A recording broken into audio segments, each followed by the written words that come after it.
کر دیتے ہیں. وہ اگر کہتے ہیں کہ ووٹ کے لیے نکلو تو وہ ووٹ کے لیے نکلتے ہیں، اگر وہ کہتے ہیں کہ آپ بائیکاٹ کریں تو بائیکاٹ کرتے ہیں. تو یہ بہت سوچنے کی بات ہے.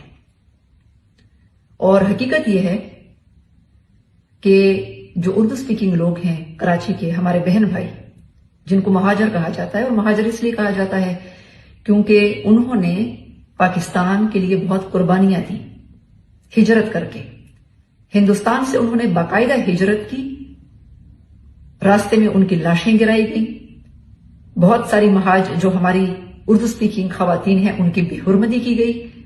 انہوں نے بہت قربانیاں دیں اور پھر وہ یہاں پر آئے. انہوں نے پاکستان کو اپنا گھر، اپنا وطن بنایا. لیکن یہاں آ کر ان کو اپنے حقوق نہیں ملے، کیونکہ سندھ میں جو ایک جاگیردارانہ اور وڈیرانہ سسٹم تھا اس نے کبھی ان کو اپنے حقوق نہیں دیے. اور جو اس جاگیردارانہ اور وڈیرانہ سسٹم کی نمائندہ جماعت تھی سیاسی، تو اس نے کبھی بھی، وہ حکومت میں تھے لیکن کبھی بھی مہاجر کمیونٹی کو اپنے حقوق نہیں دیے. اور مہاجر کمیونٹی تنگ گلیوں میں اور چھوٹے گھروں میں اور بنیادی ضروریات سے محروم تھے، اور روزگار میں کوئی حصہ ان کا نہیں تھا، اور کوئی سیاسی آواز بھی نہیں تھی. تو ایسی صورتحال میں الطاف حسین صاحب کا یہ کارنامہ ماننا پڑے گا کہ انہوں نے پہلی دفعہ مہاجر کمیونٹی کو ایک سیاسی آواز دی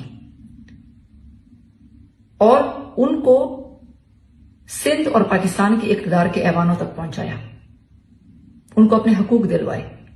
تو اس بات کو تو ماننا پڑے گا. اور جہاں تک بات ہے الطاف حسین صاحب کے بارے میں دوسرے پروپیگنڈے کی، جو منفی پروپیگنڈا ان کے بارے میں کیا جاتا ہے، تو میرے خیال سے اس میں کوئی بلیک اینڈ وائٹ میں ہم چیزوں کو نہیں دیکھ سکتے. کیونکہ جب آپ کی مخالف ایسی سیاسی جماعتیں ہوں